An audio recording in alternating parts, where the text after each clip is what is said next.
Classic example of someone that gets to every practice, walks through that door out of that locker room and said they're going to be phenomenal this practice is Tay Banks. The kid hadn't had many bad plays, if any. Jalin Hyatt, another kid who he's walking through that practice door. When he walks to that field, he's walking out with the intention of being phenomenal every single practice. You're listening to the Believe in Giants podcast with two-time Super Bowl winner Carl Banks and the voice of the Giants, Bob Papa. Welcome to another edition of Believe in Giants presented by FanDuel. Bob Papa, two-time Super Bowl champion Carl Banks. And Carl, as you can see with the wallpaper and the Fame Cup, I'm still at the Greenbrier as the Giants are going to wrap up tomorrow, head back. Man, it's been an interesting training camp so far.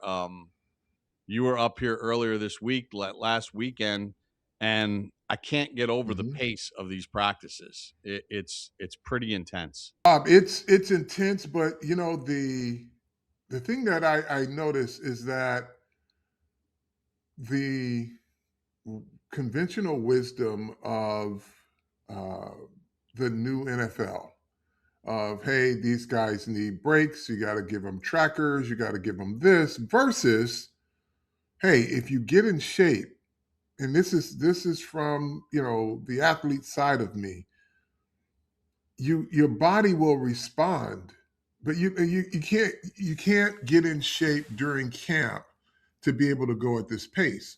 It's like okay, you ran a quarter mile as a track star, and now you're training to be a half miler. Well, you got to train for it so that your body adjusts to it. And if you ask your body to do more, it adjusts. And that's what this offseason OTAs were all about, because we heard from the players, several of them, how it was their toughest OTA. It's different. They were saying, this is different. We're doing things different. Well, it's to get you ready for September, because there are no breaks where they stand around and eat watermelon slices or orange slices or you know, water breaks. They just go, they have a walkthrough, and it's not even a walkthrough at the beginning of practice. It's a jog through. And then once practice starts, there are 10, 11, 12 periods. There's just no standing around. You know, when they do their installs, everything is active. And I think that's conditioning for a different level of competition. And that's what I like about having someone like John Harbaugh, who's been there, who's created a template that is a winning template. And it's a competitive one. And he knows what it takes to compete at a high level in a very difficult division when he was in the North, AFC. So he knows what it takes for a big physical team to compete, and they have to practice like that. It's not one of these deals where, okay, yeah, performance on Sunday, we're going to get you guys ready. Yeah, every player still wears a tracker, but I guarantee you, if you went to who's ever analyzing this stuff and you say, compare last season practice pace to this season's practice pace and what the guys' bodies are responding to differently, because those trackers are the ones that were telling trainers, hey, it's time for a water break. It's heat out here. I mean, there's been some hot days in Greenbrier, and that was just never a consideration in terms of, you know, overreacting, because they've trained during their OTAs for these types of days. And so I think that has been a significant change in the pace of football for these young men. And their bodies have responded, and they have responded, because I have yet to see a player go down with cramps. That's a really good point. Yesterday, by league rule, they could not be in pads. So they had 3 straight days in pads. So they had a quarter speed walk through or jog through that Mm-hmm. went for 2.5 hours. I mean, even Yeah. in the jog through, there was tempo to what was going on. And it was Sure. good to see Malik Neighbors out there going through all the team stuff. Brian Burns was back out there going through the team stuff. Drew Phillips, right near the end of practice on, let's see, today is Friday. So right near the end of practice on Wednesday, he got tangled up on a touchdown catch, got twisted with his knee. As John Harbaugh said, it's minor. It's no big concern, but he wasn't out there yesterday. But yeah, I mean, I expect them today to ramp it back up. They got 2 more days here, and they are maximizing every ounce of it. Mm-hmm. And Jaxson Dart talked about it yesterday after practice when he was addressing the media about, this camaraderie that's being developed. Like, well, we've been going to, after playing golf or whatever, we've been going to Slam and Sammy's, which is at the main clubhouse. Mm-hmm. And I mean, last night, half the team was in there. I mean, and you see the coaches come in a little bit later after their meetings, and guys are having wings and pizza or whatever. And there's a lot of different position groups just kind of hanging out because, that's what there is to do here. But everybody's talked about it being a big time benefit. It is. And we talked about this right before camp, you and I, Bob, about how being away is not a bad thing. Obviously, um, as professional football teams in the modern era, they have all the amenities. They have all the things, right? So you're going to practice like you practice at home. You're going to have all the same equipment, all of these things, right? Fields are in good condition. But there is an element that when you are away and it's just your guys, and there's no familiarity with, oh, I can get in the car and run over to my favorite sandwich spot and be back in time for practice. All of those things are gone, right? Or if you got to run to the house for something during training, it's gone, right? So you got each other, or as they say, all we got is us, and so you build. But what's going to happen also, there's also something to be said about walking back into your facility and everything feels fresh again. And that's, aside from the construction, but being away and then coming home, like there's no place like home.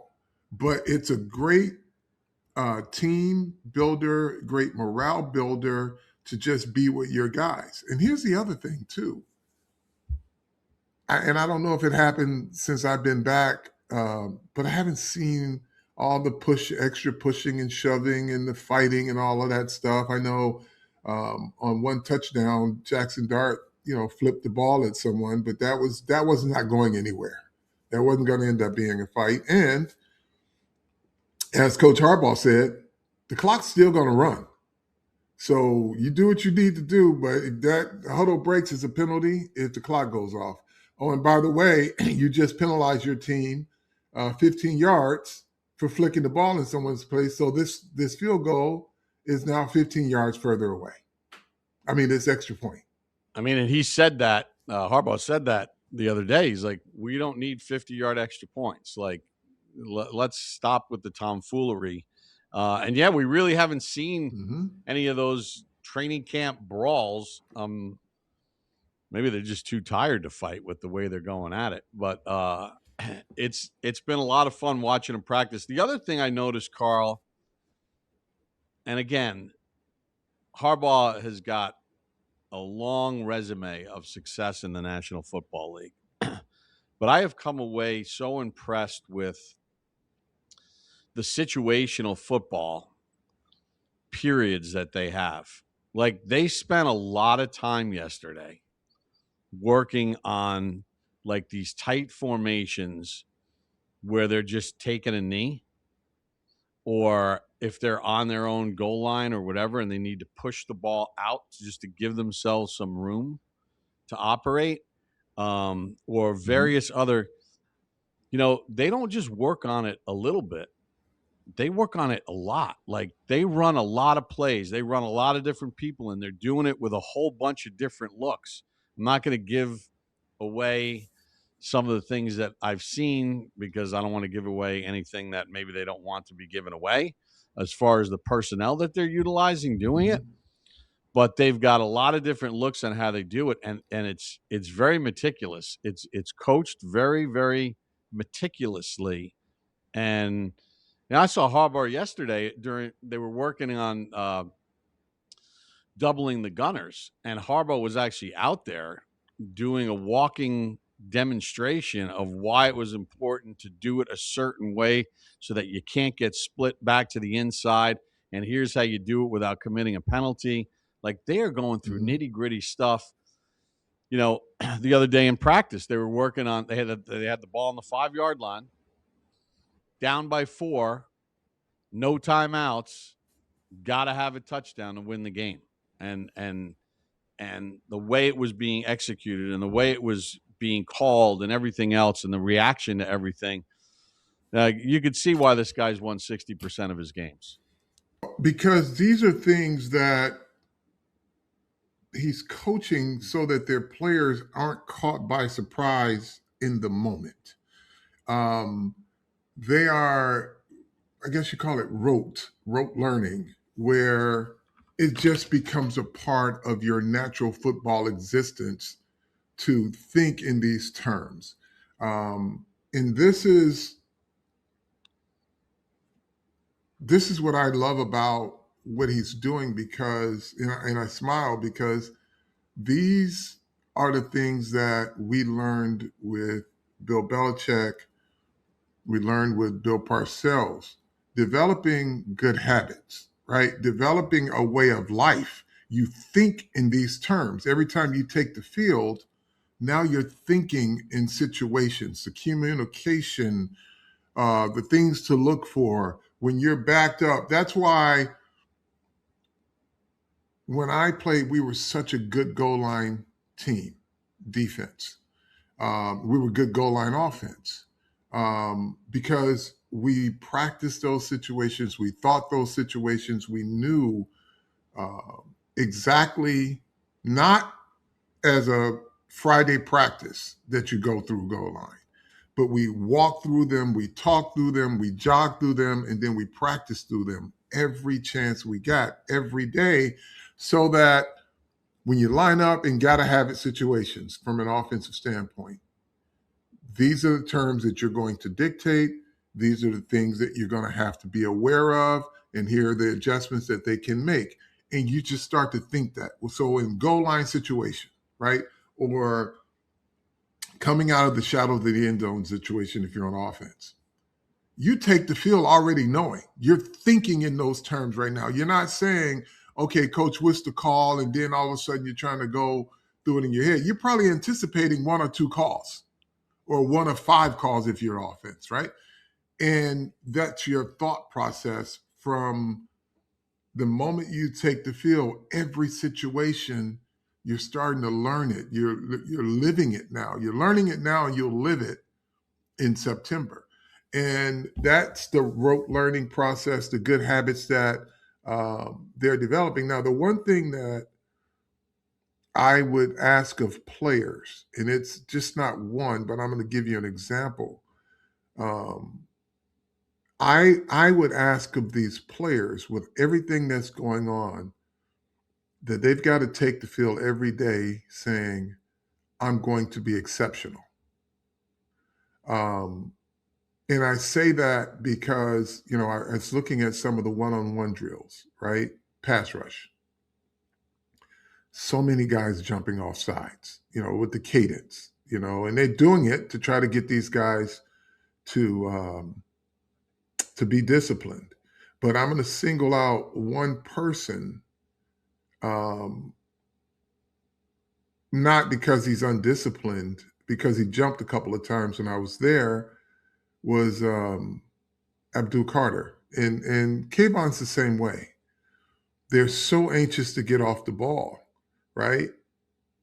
And I said, you know what? You gotta task yourself with being exceptional. You can ill afford to jump off sides no matter what the cadence is. And the defense was getting pissed off because they were going through these long cadences. 24-second clock probably went off anyway, but they were just intentionally trying to get them to jump. But I say that to say they got off the ball late just so they wouldn't jump off sides, and they still got the sack. So you're good enough, even if you're a tick slower, to still get your job done. Like Abdul Carter shot out of a cannon, bro. Like that extra step that you need, you can wait. You're that good. And that's the thing where when you're developing all of these good habits, you've got to say to yourself, today I'm going to be exceptional. That's your mindset. Meaning I am not going to jump off sides. I can afford to be a tick late because I'm a tick faster than the guy that's trying to block me. Same with Kayvon. And again, these drills are designed to try to get them off sides. It's not the typical hut, hut, hut. I mean, they're going through a whole litany of cadences like a hard count in pass rush drill to try to get them to jump. And so, the defenders were getting pissed. And like I said, it wasn't the typical hard count. It was going on and on and on and on. The defense getting pissed off, like, just hike the damn ball. Because it probably would have been a whistle to try to get them guys. If they were in a game, they would have run out of clock. But you got to be as patient as you are good, or you got to be as patient as you are phenomenal, because both guys, they get off on the snap count, sack in one-on-one drills, sack one-on-one drills. But then you get 2 false starts in a row because they're intentionally trying to get you to jump, and they're just doing it until you do. And a phenomenal mindset is, I ain't jumping because I'm good enough, and I'm going to beat the guy whenever the ball is snapped. Because here's the other thing you got to think. The longer that damn offensive tackle is in his stance, the more uncomfortable he gets. Sure. Right? And if he's intent on not jumping, that means he's going to react to you. And that's the thinking you have to have as a pass rusher. If this guy's going to be sitting in, he knows that he's about to face a rocket, right? And so his anticipation is, I got to get out of my stance. So if he's sitting in his stance for a long time, just understand that he's going to be lazy by the time that ball is snapped, and you're going to make up that half a step or that half a tick when that ball is snapped and this offensive lineman has to get out of his stance. He's going to be slow anyway because he's been down there too long. So that's the thing that I want these guys to really start to develop. And I think a classic example of someone that gets to every practice, walks through that door out of that locker room and said they're going to be phenomenal this practice, is Tay Banks. The kid hadn't had many bad plays, if any. Jalin Hyatt, another kid who he's walking through that practice door. When he walks to that field, he's walking out with the intention of being phenomenal every single practice. And you could see it. And these are just a couple of examples. Odell. Of that. Carl, Odell walks out there when it's. His practice on Tuesday and then his practice on Wednesday were fantastic and even better. And John Harbaugh talked about that the other day. He said Odell asked to speak at the team meeting, and Odell got up in the morning meeting and he spoke to the team about striving to be great and working to be great. And one of the lines that he uses, today's touchdown doesn't win you tomorrow's game. You got to be better the next day. That's right. And the next day. And Harbaugh was blown away by what Odell had to say. But you mentioned Tay Banks. I'm watching this, Carl. Now, again, this is training camp. It's the first 2 weeks of training camp. We'll see what happens when they play games because Tay Banks is going to play in these preseason games, right? He's not one of these guys that you're bubble wrapping or anything like that. But he's getting a lot of run with the ones either on the left side or the right side. And so far, he's earning these snaps with the ones. And it is going to be interesting to see what happens with that, what happens with him and his maturation. But he is certainly being given every chance to be a player that winds up having an impact for this team. Right. And he's looked pretty Right. darn good. And I would say to, I would say to our Giants fan base that when you were doing your depth charts and you were projecting, I hope you had it in pencil because, and this is again not pointed at anyone, but when you put a Debo coming back having a good year and your free agent signings, and this guy's going to be here. Colton Hood is going to be a starter. They got to start him because they drafted him. None of the above, folks. It's competition in Harbaugh's camp. And the best guy is going to play. Just because, and I think Paulson Adebo is having a good camp as well because he has to bounce back. But this is the competition I talked about. Like there's no pencil ins because you're a free agent signee. You're on the team, but there's no assurance that you're going to start if the guy in front of you is playing better. The guy in front of you was drafted pretty high too. So it's not like you can write him off if he plays well and executes well in practice and doing the things that they want at a very high level. He's going to be your starter. And that's just the bottom line. So, we're in the NIL era now, but the scholarship era, even, if you're a veteran and you're a good football player, you are given the opportunity to right the wrongs of last year, but know this, that the other guy is trying to right his wrongs too. And he's coming out saying he wants to be phenomenal every day, right? And so you've got to adopt that mindset because they're not going to say you did enough in training camp, so you're our starter. No, you were the best in camp and you earned your job. That is what this is about. You also look at the safety position. There are guys that we didn't know that are making plays every day.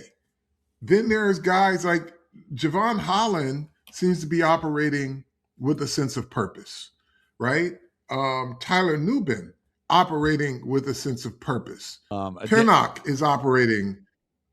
I mean, you got Elijah Campbell, Adarius Washington back there who also could slide into a cornerback position or a slot. Like there's a lot of versatility there, and it's going to be interesting to see how it all sorts out. And unfortunately, how some of these guys do on special teams, especially in the backup role, is going to be a big thing. Now, Carl, obviously you could see I'm still at the Greenbrier with the wallpaper and stuff. But, service is very important. Like, you go to a lot of hotels now, they don't even service the room unless you ask for it. Like, you want the room service or you're going to get 5,000 extra points. Here, every day they come and they do the room. And they got the guys driving the shuttles where take you where, and everybody's very accommodating from the guys at the front door, the valet, the whole thing. Sure. It's like walking back in time. And when people go the extra step, like you really like that. Now, it doesn't seem like a lot, but if you're hiring, great candidates can also go that extra step for you and tell you why they're interested in your job. And they can do it on ZipRecruiter as a way to stand out from others. Right now, you can try it for free at ziprecruiter.com/audio. ZipRecruiter has this new feature that shows you the most interested, qualified candidates first. You want to meet the right people quickly. You want to get this done fast. And ZipRecruiter's powerful matching Mm-hmm. technology finds qualified candidates quickly. They can tell you in their own words why they're interested in your job. No wonder ZipRecruiter is the number one rated hiring site based on G2. Try ZipRecruiter for free. Meet great candidates. Meet the candidates that have the initiative, that go the extra mile. 4 out of 5 employers who post on ZipRecruiter get a quality candidate within the first day. Try it for free at ZipRecruiter.com/audio. You see it on the screen right there. That's ZipRecruiter.com/audio. ZipRecruiter. Meet your match on ZipRecruiter. So, Carl, we're talking Bob, about these can I add to that? Sure, Let absolutely. me add to that ad, because you play golf with the guy who's responsible for getting teams to the Greenbrier. Sure. So part of his pitch is that we are going to be accommodating and we're going to make sure that your guys have a great experience. So that means he knows that they've got great people. And to a person, when I was there, how are you liking the Greenbrier? The bartender to the hostess to the greeters at the front door, is everything okay for you? How's everything going? That's not forced. These people are talking to you because they love what they do, and that means that they were the best candidates and they sold themselves as such, and that's why they're such a great experience for this team at the Greenbrier. There's no complaints. None whatsoever. I got to give him a shout out. Greg Furlong is the guy, and he has done an incredible job as far as just really making sure that the accommodations for the Giants is perfect. I mean, they had the Iran soccer team. This was their home base for the World Cup. This is Carl. I didn't realize this. Greg was telling me yesterday. Like when West Coast teams, a lot of times when they're playing East, they'll request back-to-back road games, and they want to just stay on the East Coast. The Niners, they're one of the teams that loves coming to the Greenbrier. They use the Greenbrier. This year they're not doing it, but the Niners always request back-to-back East Coast games if they're playing an NFC or AFC East opponents. And the Greenbrier is their home camp, and a bunch of the other West Coast teams use it as well. So, yeah, shout out to everybody. But you're right. When people go the extra mile, it really means that they're passionate about doing the job, and ZipRecruiter can clearly help you find the right people because they want you to get people that are in touch, that want to have that job and desire it and have the skill set to make it all happen. So, Carl, they got 2 more days here. I believe today is going to be a padded practice. I'm sure it's going to be fast-paced. I was joking with Marty Morningwig, former longtime NFL offensive coordinator. I think he was on Andy Reid's staff in Philadelphia when John Harbaugh was there. His son is on the staff, former head coach in the league, and just a great guy. So I've had a chance to spend some time with him the last couple days. And we were joking. I said, Carl Banks and I were talking about this. Watching these padded practices and going from period to period to period to period to period, horn sounds, ball on the 18-yard line, 3rd and 12, one timeout, all the situational stuff going on. I said to him, Carl and I are really enjoying the fact that the horn doesn't blow for a break period, and the equipment guys come running out with 5 garbage cans upside down, simulating linemen for them to do now a walkthrough in the middle of a training camp practice. And I even relayed that to Coach Harbaugh, and he chuckled, and he's like, yeah, he goes, we're here to practice football because we're going to be playing football this season. And the last time I checked, when we play football, there's no 5 garbage cans out on the field that you're playing against. So we're going to actually play football. well, Bob, there could be an argument made based on some of these seasons that there were some trash cans out there in uniform, but we will move forward. Yeah, I mean, it's pretty funny, but you know, I love watching the pace of it, and we're going to see that again today. And tomorrow they're going to have one more practice before they fly back. Um, you know, and listen, it's not going to be easy when they get back. I mean, the facility is undergoing a massive overhaul, so there's a lot of temporary this and that. Yeah.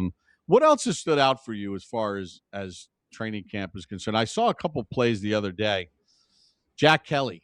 Um, you know, it was kind of interesting watching him because there are mistakes that are being made and you can hear the coaches, but man, his instincts in the run game are pretty good. He does a good job of scraping Yeah. over the top and I making sure he cuts off running angles. I call it the new buddy cop series with Micah and Jack because when they're out there, they play so well off of each other. And obviously, Micah McFadden he plays at a high level. Let's not discount him because Arvell Reese is here. Arvell Reese is just different. But Micah McFadden is a starter in the NFL. And it's something that nobody there wasn't even an expectation of him being able to do that. But he flashed early in his rookie year, and he hasn't looked back, but for injury. The thing is, with him and Kelly out there, that's quality depth. And with Jack Kelly, he's got this body. And I was talking to Donna Ponte about it. And I said to her, I looked at her and said, man, this Kelly, he doesn't look the part, but man, he's got range. He can find the football in pass coverage as well as in the run game. And she just chuckled. She's like, yeah, he doesn't look like he could do all the things he's doing. And I was like, yeah, I'm like, but he's my Chase Blackburn. He's this year's version of Chase Blackburn, who was one of my favorites on the Giants team. But he's more athletic than Chase. But when you look at how his body is built, he's got these long legs, this torso that is not quite as long as his legs. But if you look at him, he just doesn't look like he's the athlete that he is. But then he put his college tape on, and we did a film breakdown inside the film room on him. And he was very productive at multiple positions on the football field. He was a pass rusher. He was in coverage, obviously. He stayed on the field all the time. But that is, I guess, a tribute also to the way they're evaluating players now, as opposed to, leaning into trends. Oh, he's a smaller guy. He's this, is that. Like, they pick guys that fit their system, but the comment that Dawn made was just like, yeah, he doesn't look like it, but we saw this, right? And the same thing, and the pre-draft evaluators. God bless you all, because you don't spend a lot of time around these kids, but you see the film and you break down what you get. But everyone who had Arvell Reese as the edge rusher, but they were all saying he's got potential to be one of the top edge rushers. They're not going on potential. Yeah, they'll develop him there, but these are my words. But as an edge rusher, he don't know shit yet, and he's still good. But as an inside linebacker, he knows his stuff. And when I say he don't know shit yet as an edge rusher, is that he just haven't developed the toolbox yet. Because when he does that, he is going to he's dangerous now just with his speed, because he had a couple one-on-ones with Andrew Thomas, very successful. And he didn't have a lot of stuff with him. Moves, counter moves. He's just now developing that. So when they drafted him, they drafted what they knew was going to be a day one productive player at inside linebacker, knowing that he's going to develop into a great pass rusher as well. So this is the beautiful part about having talented personnel. You go from Reese, who's not, you know, and I would venture to say that people would be frustrated that if he had to be just cast as an edge rusher and he didn't get the production that people thought he would get. It's just because he hasn't developed it at the pro level, and he's good, but it would be hit or miss. But as an inside linebacker, you see right away. And you see it fast. That guy moves fast. He moves explosive. I don't like to use the word twitchy. He's just explosive.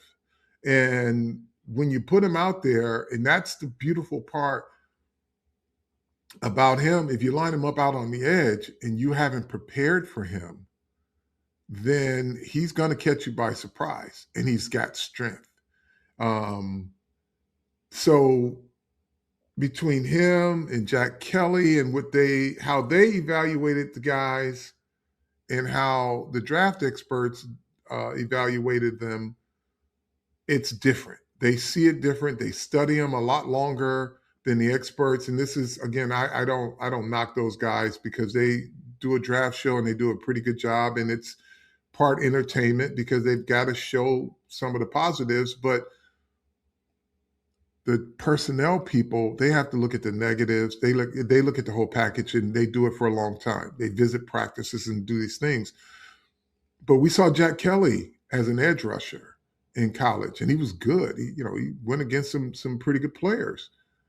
But you look at him as an inside linebacker, and you say, "Ooh, this kid knows what he's doing too," and he can move in coverage and just doesn't look the part. He plays the part. So those are the things that I am pleased with when we talk about. I don't want to say surprises, but just things that are very impressive in camp. And CeCe Malnoa has been everything he's been advertised as. So listen. They just have to now, because listen, we're looking at one team. The rest of the league is doing what they do too, right? So the first part of this rebuilding is rebuilding these players' mindset and getting them ready for a real grind, that you don't blow situational football, and you don't get in situations that you're caught off guard with. And so that is why Harbaugh is coaching this team in all situations, and they put emphasis on every situation, including special teams. Because the other teams, Philadelphia is light years ahead of you when this offseason started. Dallas ahead of you when this offseason started. Washington, I don't know if they were ahead of you, but they were doing good things, and they could, it's a toss-up any given day. So when you know that teams are that far ahead of you and you got to catch up and keep pace, it takes a change in mindset. It takes a change in toughness and your execution. You were in every game last year. It's like saying I was at the bus stop and the bus was pulling off, right? I had to run to catch it, and sometimes I get it, sometimes I don't. Now you're going to be where you're supposed to be on time, and you're going to keep pace. And so that's the difference that I see in the way this team trains, the way they practice, and that's going to translate onto the field. All right, Carl, final thing from me. I want to get your thoughts on this. Offensively, big, physical. Just watching these practices, you could see what the mindset is. They want to punch you in the mouth. They want to punch you at the point of attack. They're working the quarterback out from under center. I think Darnell Mooney and Calvin Austin are fantastic pickups. They've looked great in practice so far at the receiver position. Just watching Jaxson Dart, dude, I'm just watching it as a guy watching it. I would say that there's been a bunch of bright moments, and then there's some spotty moments, like some errant throws. It's like, dude, you got to put that on him.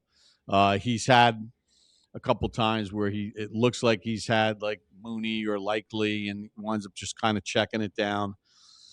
He's not Aaron Rodgers, who's in Mike McCarthy's offense and was in that offense for so many years in Green Bay and is going to Right. come out in training camp and light it up. He's learning a new offense. He's a young player.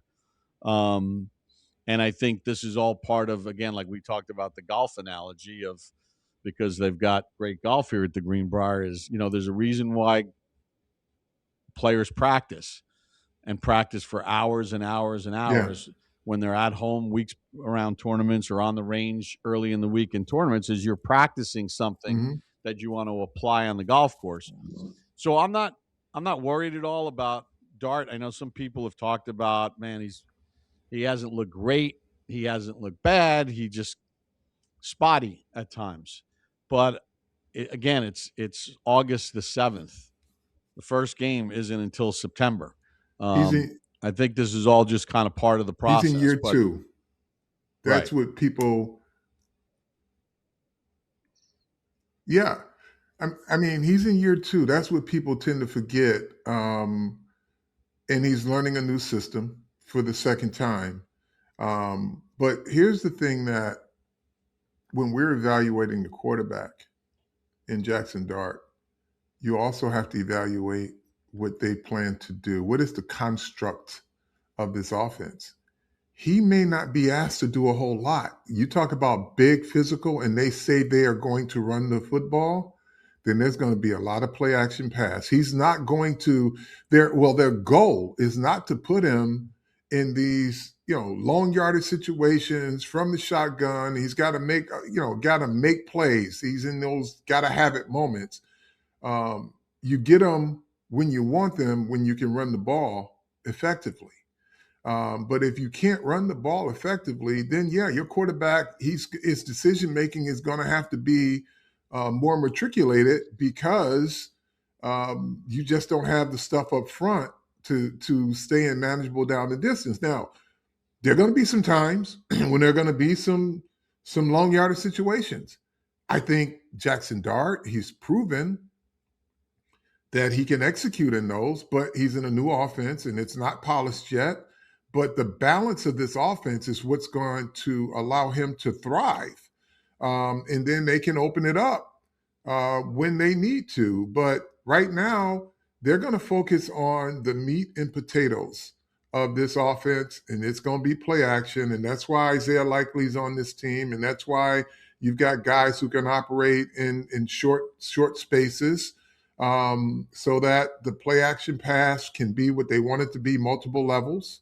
And then if they got to go and take a shot, they'll be able to do that. He can execute that. But the more you can run the ball, the more you put on the minds of defenders, pass rushers, safeties, and linebackers. They want to crowd the box. We got to stop the run.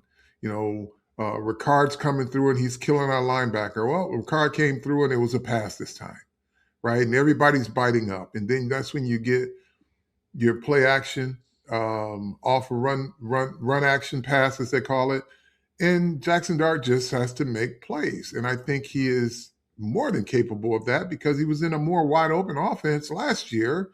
And he got through 2 progressions before he pulled the ball down.